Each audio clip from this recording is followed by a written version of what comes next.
back in Glens Falls, New York, as you look at the tale of the tape between these two heavyweights, the significant stat there, both fighters entered the ring somewhat lighter than in their more recent appearances. Tyson, in his last fight against Steve Zowski, was over 220 pounds, today at 215.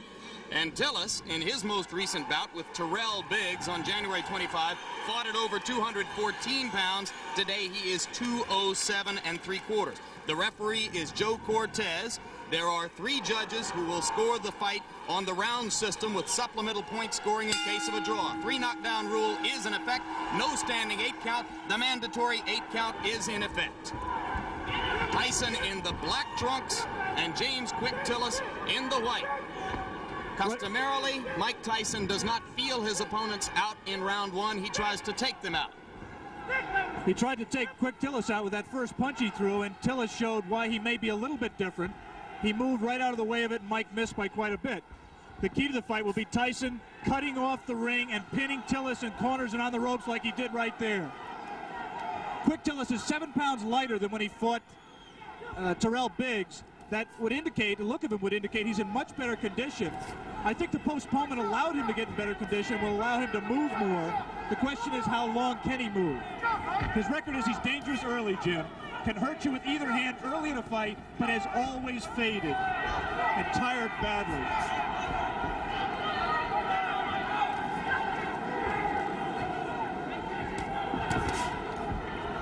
See Tillis delivering the left jab and following with the right. He is not running away from Tyson, and Tyson goes to work on the body. Some say that what sets Tyson apart is the intensity and the effect of his attack to the body.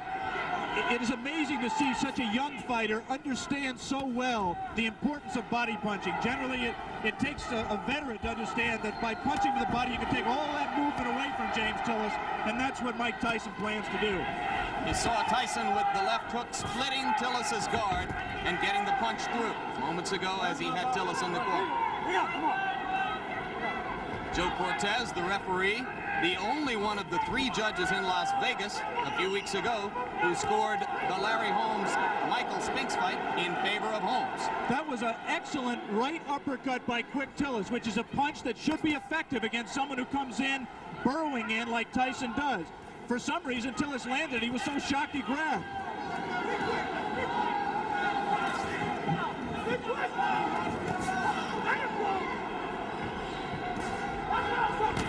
Quick Tillis cannot, in my opinion, win a decision in this fight, Jim. He has to try to take Tyson out while he's fresh.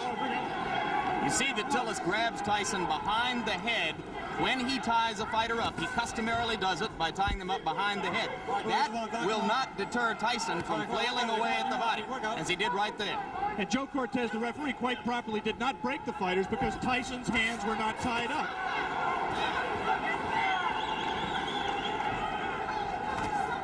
Again, the right uppercut just missed that time by Tillis.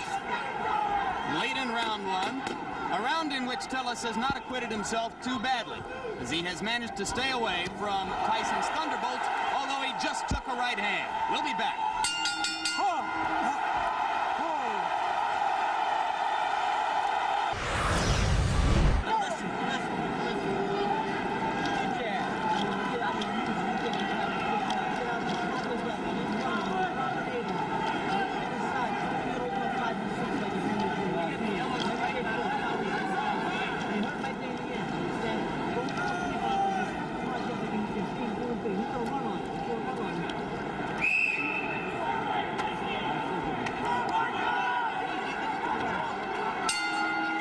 Bring you back for round 2, and you hear the bell. As you saw before we went away, Tyson did land 1 punch after the bell had sounded to end round 1. Most people in boxing, if they're looking for a way to beat Mike Tyson, believe it will be done by a fighter who is able to move and punch effectively on the move, as Henry Tillman did in winning 2 fights from Tyson in the Olympic trials as amateurs. All right, bring out, clean, come on. Tyson just landed 2 solid left hands. The difference, obviously, is here Mike Tyson has 10 rounds to wear down his opponent. He had to go all out in the 3 rounds amateur limit. Lost to Tillman in the Olympic trial. Right hand lands flush on the cheek of quick Tillis, but that was an extended right hand. He was not in close enough to do maximum damage. Yeah, but he's not letting go of Mike Tyson. He might be shaking his hand, which generally means that he was hurt by the punch, even though it was, as you say, extended.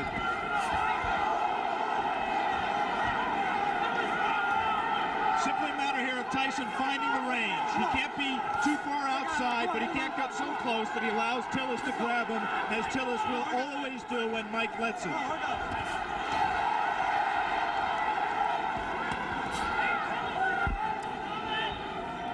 Tyson can be hit.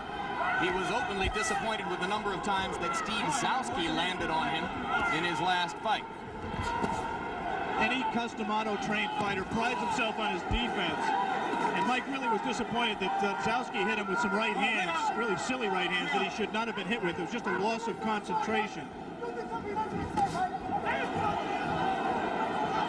The right hand by Tillis was blocked there. A jab by Mike Tyson, a rare punch for him in his first 19 fights, a punch that he is smart enough to know that he's going to need if he's going to move up to world-class competition.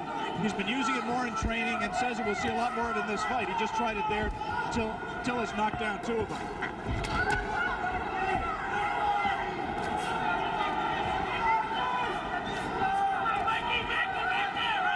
Good head movement by Tyson coming in.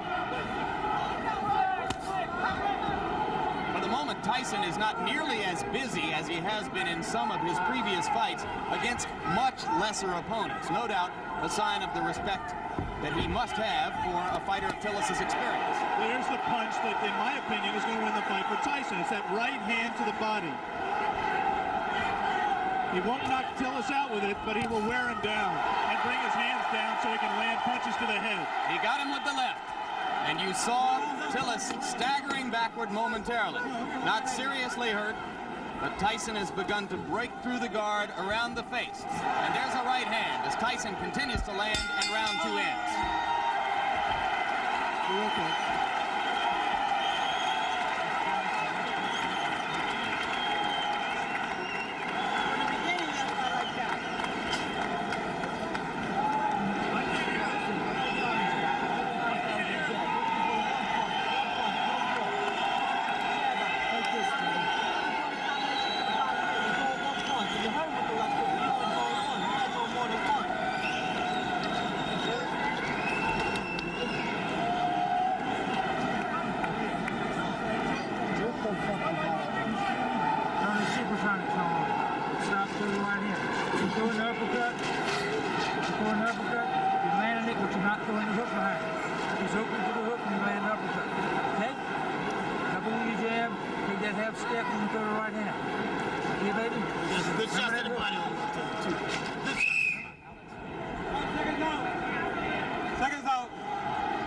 Back in Glens Falls, New York for the beginning of round 3. More than 8,000 people here in the Glens Falls Civic Center, almost all of them rooting for the fighter that Upper New York State thinks of as its own Mike Tyson.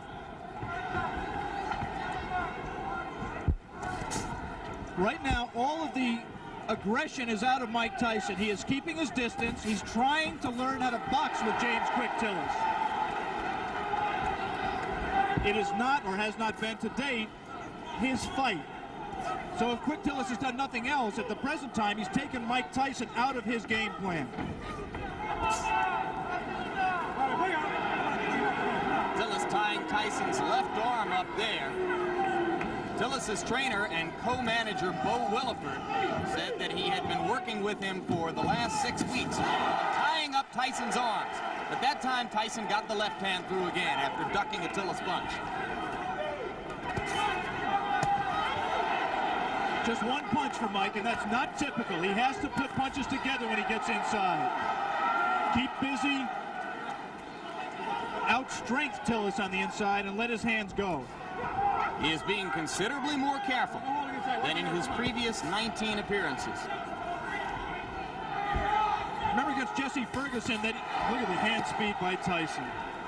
That's one of the things that's astonishing, to see a man of this size and this build with such quick hands. We'd like to alert our local stations along the line that we'll be taking a station break right here at the end of this round, round 3.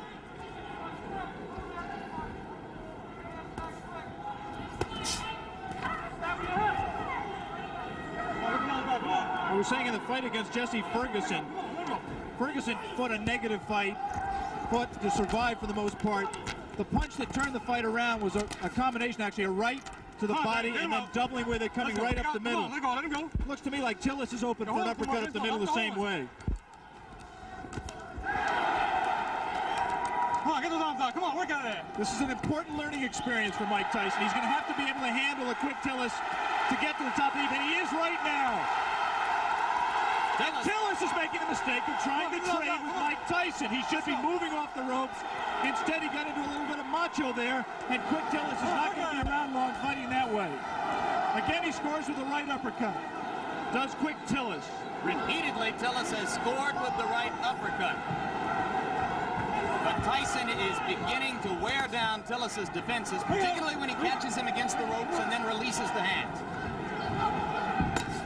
Round 3 coming to a close, and Mike Tyson warms to the task once again as the round comes to a close. Back with more after this word from our local station.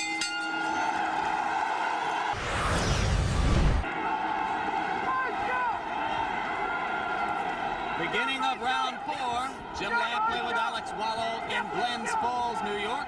If you are scoring in rounds, as they do here in New York State, I had the first round even, and have given rounds 2 and 3 to Mike Tyson. Right hand lands on the point of the chin, but he didn't get all of it. And a good left hook by James Tillis. And again, inexplicably, quick Tillis grabs after he scores the best punch he scored in a couple of rounds. He should put punches together, punch in combination, and he might give Mike Tyson more trouble than he wants. He also can't lunge in with that left hook like that because he's going to get caught. And having felt what Tillis has to offer in the way of the uppercut and that one left hook which scored, Tyson now appears to be a little less shy about stepping up inside. Tillis is landing punches. He's landing hard punches, and interestingly, Mike Tyson is taking them. I mean, he doesn't want to get hit with them, but one of the questions about him, as it is with all developing fighters, is can he take a punch? Quick Tillis has had people like Carl Williams on the deck twice, Greg Page on the deck, Marvis Fraser hurt. He can punch when he's fresh like this. Switches left-handed. Tillis is a converted southpaw. Punches hardest with his left hook. Fought as an amateur. Fought as a southpaw as an amateur. Turned around in the middle of his amateur career.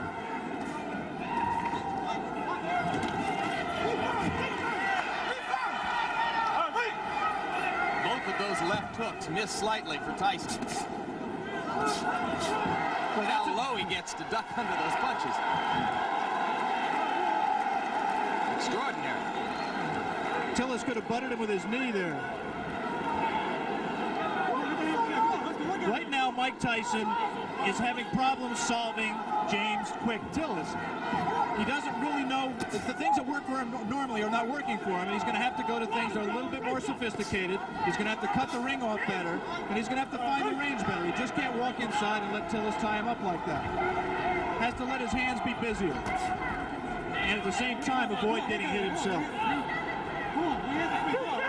As for Tillis's chin, you might note that a long time ago in 1981, he went 15 rounds with the very dangerous puncher Mike Weaver, largely by staying away. But on the other hand, he suffered a technical knockout in the first round against Tim Witherspoon 2.5 years ago. You'd have to say that is a fluke, the loss to Witherspoon. Tillis claims he slipped on some water in the corner and was distracted before he got punched. Again, he lunges and it gets caught! The left hand drops Tillis onto the seat of his pants as round 4 is coming to a close. I'm not so sure that his right foot wasn't stepped on, causing that knockdown. There was definitely a punch, but I believe that Tillis's right foot was stepped on by Tyson at the moment the blow landed. All right, let's stay right here and take one more look at the knockdown. I'm clearly wrong. That was just a clean punch. He was off balance. We said that Tillis could not lunge in with the left hook. He lunges in with the left hook. Tyson very cleverly slips it, comes back in a punching position and lands a left hook. That was not the full power of Mike Tyson, but Tillis had lunged, was off balance, and he was able to drop it. Let me repeat that there was no tripping involved. It was a clean punch. There is towards the Tyson corner, you see Kevin Rooney in the year of Tyson, another custom auto-trained fighter.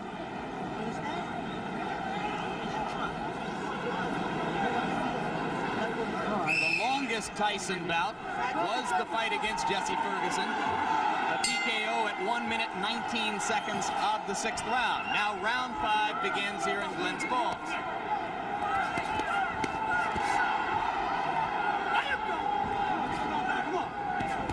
Tillis still willing to trade leather with Tyson. I don't think that was a punch. The knockdown punch was a punch that hurt Quick Tillis. It definitely got his attention, but he wasn't debilitated by it. It's not a. That was not looking. Did not look to me to be the beginning of the end. He might have learned not to lunge so badly with the left hand, though. And there you see Tyson whacking away to the rib cage with the right hand. Again, Cortez warns Tillis for holding behind the head. Tillis switches briefly to southpaw and goes back. And again, he holds behind the head. Mike Tyson is not doing his job in those clinches. His hands are free, but he isn't using them. Right there, there's no reason for Mike not to rip punches to the body. We talked about his ability as a body puncher. He has it. He just isn't using it. All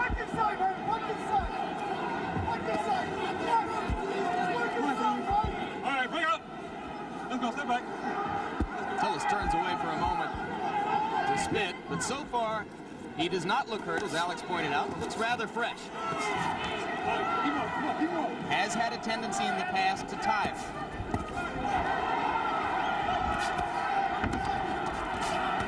This is not a good round so far for Tyson, who is missing more punches than he lands.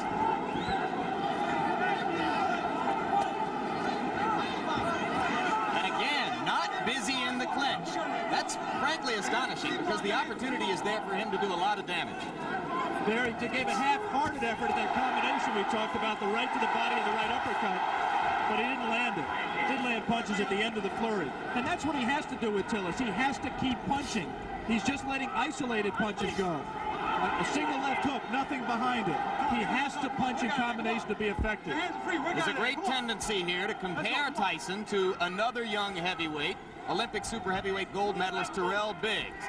Tillis extended Biggs to the full 8 rounds, where Biggs got the decision, and that was on January 25. 2 good short chopping right hands by Tillis. Tyson waiting for Tillis to open up, and those 2 body punches did get Tillis' attention, and he grabs. Just the grimace on his face alone, I think, indicates that Quick Tillis was hurt by those 2 body punches. And the right hand got through the guard onto the cheek of Tillis, who looks a little the worse for wear now in the last minute of round 5. So after a slow first minute and a half in this round, Mike Tyson has reapplied the pressure. And if he's shown you one thing today, it is that he knows how to close out a round and leave an impression in the minds of the judges. We'll be back right after this.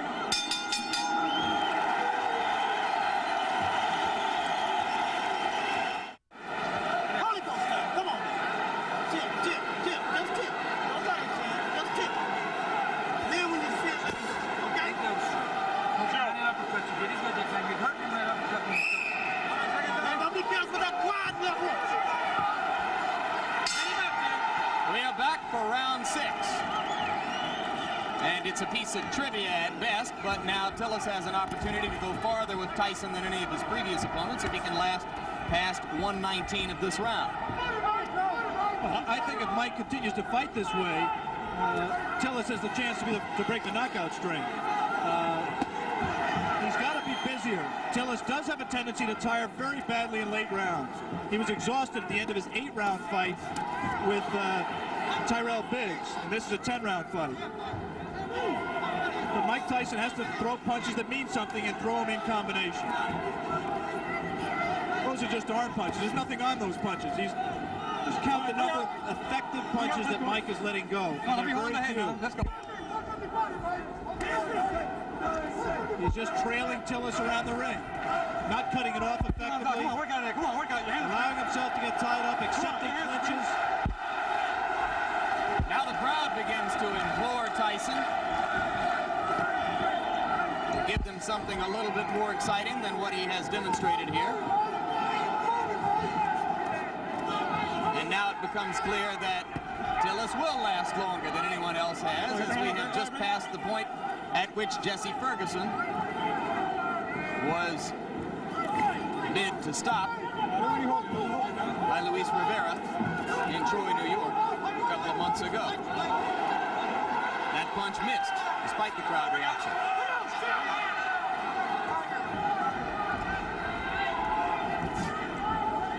Since we are talking about the possibility of the fight going the distance, scoring at the halfway point, I've given Tyson 3 rounds, Tillis 1 round, and 1 round even. I did not score the 4th round, which is the round in which a knockdown, a 10-8 round for Tyson. I only gave it a 10-9 round for Tyson because of the fact that Tillis was dominating the round up to that point. The point system is, of course, supplemental only. The round system stands up unless there is a draw. Personally, Alex, I have it 4-0-1 for Tyson. I've not given Tillis a round. There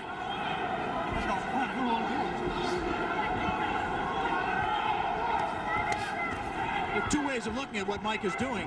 One way is to say that he's pacing himself, he's waiting for the opening. The other way is to say that he's getting frustrated and getting taken out of his fight. There was moments ago a brief combination to the body of the kind of rapid-fire punching that you expect from Tyson, but that was one of a very few times, perhaps the only time in the bout when we've seen it. But again, he comes on at the end of the round. We are all the way through round 6. Mike Tyson and James Tillis will be back.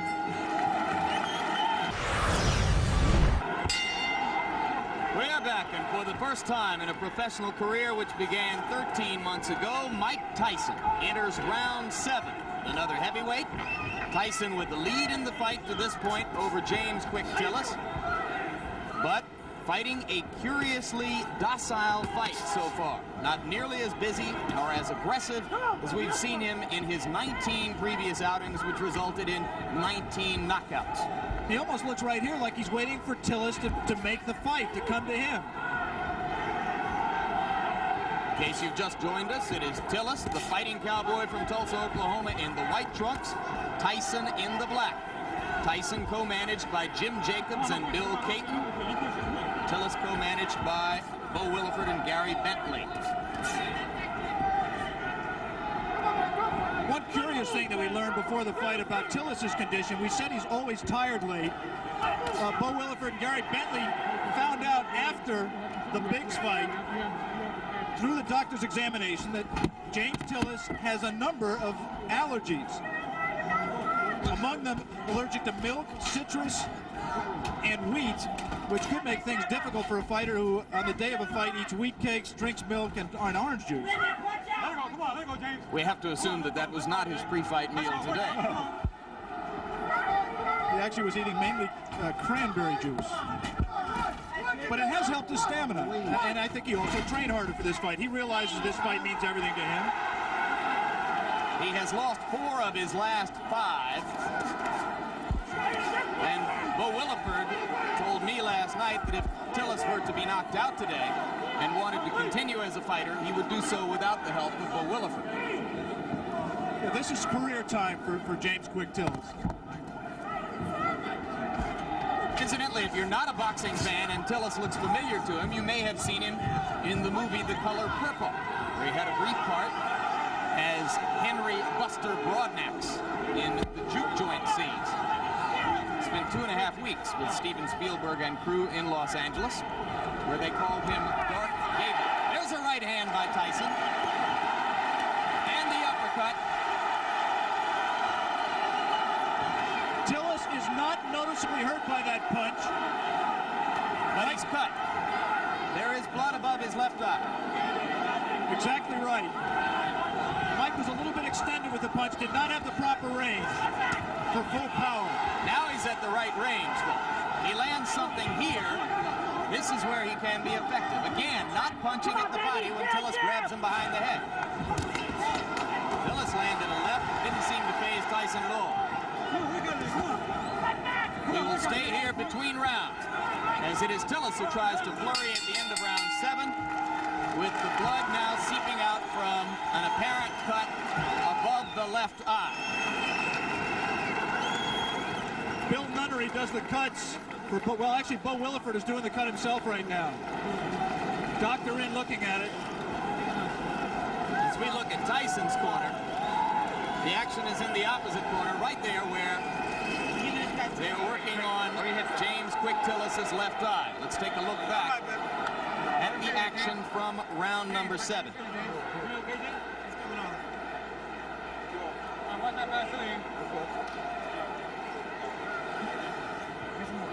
You see what Tyson did there. He scored the right hand to the body, missed with the right uppercut that we thought he could land if he kept throwing it, but continued to punch. And eventually that will pay dividends. He has to continue to back up Tillis and continue to cut the ring off on him to be able to score effectively. I want to give James Quick Tillis credit. He's been in with a tough young bull, and he's fought harder and stronger really than I've ever seen him fight in his career, including the time he fought for the title. He is showing something that a lot of people have questioned over his career, and that is his heart.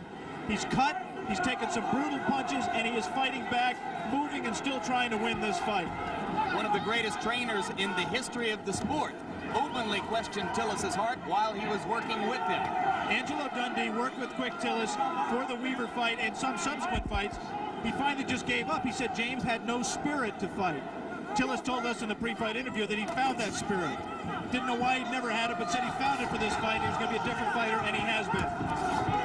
You cannot question his courage or his commitment today. He has been there from the opening bell. He has not run away as he did 15 rounds against Weaver in 1981.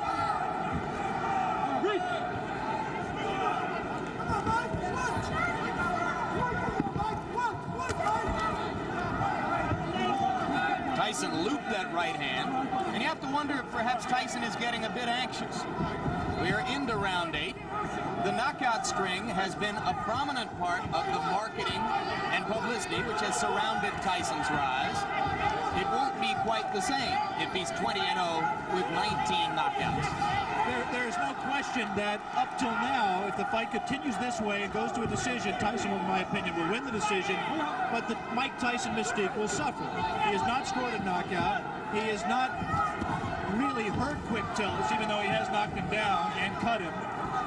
And he's let Tillis stay in the fight when other fighters, such as a Tyrell Biggs, really had Tillis out of the fight and in more trouble. In fairness to Tyson, we should repeat, Tillis appears to be in much better condition for this fight. Could that, in fact, Alex, be good for Mike Tyson? Yeah, I think ultimately you're exactly right, Jay. This kind of a fight is absolutely essential to his learning experience. It's obvious for a fighter who punches with as much power and who places as much of his fight plan on power as Tyson does, that any kind of movement cuts down on his power because it doesn't let him set himself as well. It was inevitable that he was going to have to learn how to fight a guy who could move and box. It's good that he's fighting one like Quick Tillis to get that learning experience. And maybe if he has to go to decision to win the fight, then there won't be as many people asking every day, when are you going to fight for the championship of the world? Those same people who are questioning his chin and his ability to go rounds will turn around now, since he's demonstrated that he has not gotten exhausted and he's taken good punches, will now turn around and say, well, he can't punch. Mike Tyson just went left-handed, and that was decidedly left-handed. It's the first time he's been that committed to a left-hand stance since his 4th professional fight. It means he's a little bit confused, a little bit frustrated, and he's willing to try anything new right now.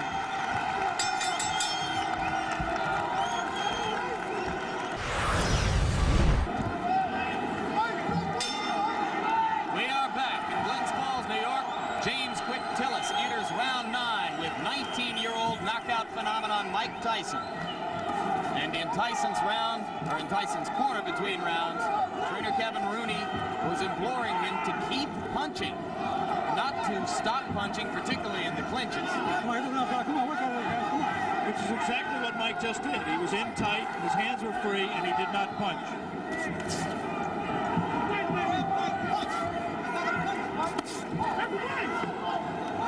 This Mike Tyson looks very much like the Mike Tyson who lost 2 close decisions to Henry Tillman in the heavyweight trials for the Olympic Games in 1984. He is confused by the movement. The movement does not allow him to hit a stationary target, and therefore he can't set himself as well. We have not seen the evidence of the jab that Mike Tyson said we would see. And Henry Tillman recently scored a first-round knockout over Bash Ali in a cruiserweight fight. Could he be, in his own way, Alex Wallow, progressing at just as impressive a rate as Tyson?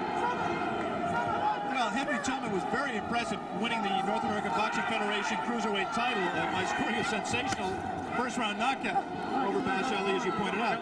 It's difficult to judge because, first of all, I haven't seen all of Henry Tillman's fights, and second of all, he hasn't fought in the same division as Mike. He's been fighting as a cruiserweight. There's not as much talent down there. It's difficult to say. I was very impressed with Tillman against Bash Ali. He will be inevitably a future opponent of Mike Tyson, as will Terrell Biggs and a number of other these young heavyweight prospects. Coming up immediately after this fight, our coverage of the Kentucky Derby, beginning of ABC Sports, run through the Triple Crown this spring. Right now we are in round 9. Mike Tyson well ahead in the scoring, or so we would judge it, against James Tillis, but looking for a knockout to keep his 19 knockout string alive. I'm not sure he is looking for a knockout, Jim. I mean, he certainly isn't fighting like someone who is. It's possible that, number one, he doesn't know how to knock Tillis out. Tillis has presented a problem to him in terms of power punching that he can't solve. But secondly, it's also possible that Mike Tyson is interested in how he is going to react to fighting rounds. He's heard all the doubters say he can't go 10 rounds or 15 rounds, and maybe he's in the back of his mind trying to find out exactly how he is going to respond in that kind of a fight that he is in no danger, in my opinion, of losing. Maybe in the front of his mind. 22 seconds remaining in round 9. More and more it looks as though Tillis is going to be able to go the distance. And Tyson again is not busy during the clinches when his hands are free and he has a chance to punch.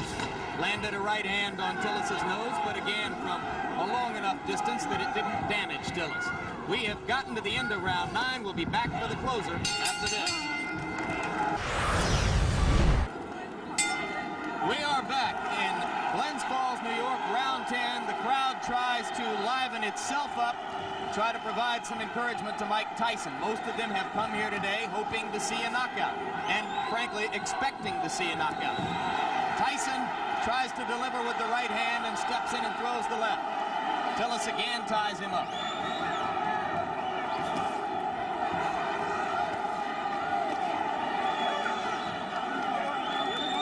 James Tillis is still a dangerous fighter. This is the most power and zip he's had in his punches at this late stage in a fight that I can ever remember. Tyson knows it, and I just don't think he's going to take any unnecessary chances. You could be sure he wants to keep the knockout string alive.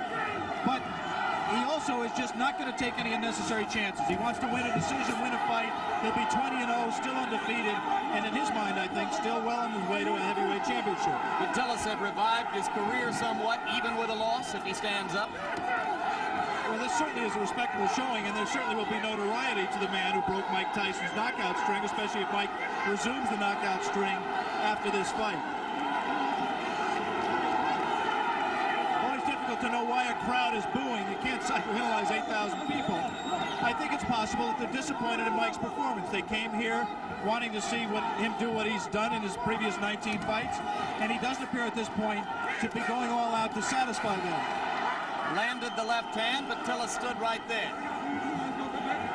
Cut is no longer a problem. It has been effectively stopped. Tillis comes straight in.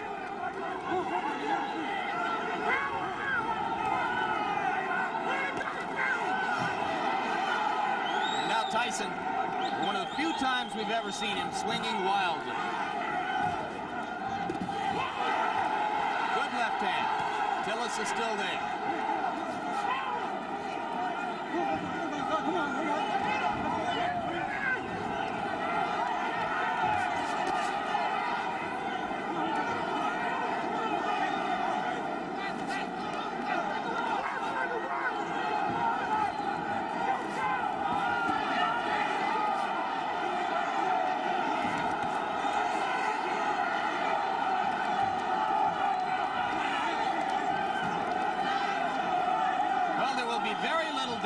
The decision here. The scoring might be slightly different in Tulsa, Oklahoma. Tillis continues to give a good account of himself. And backs Mike Tyson up onto the ropes, which is a first. A little of Tyson's own medicine. will be interesting to see how Mike reacts to this. Closing with a flurry. The bell is going to sound.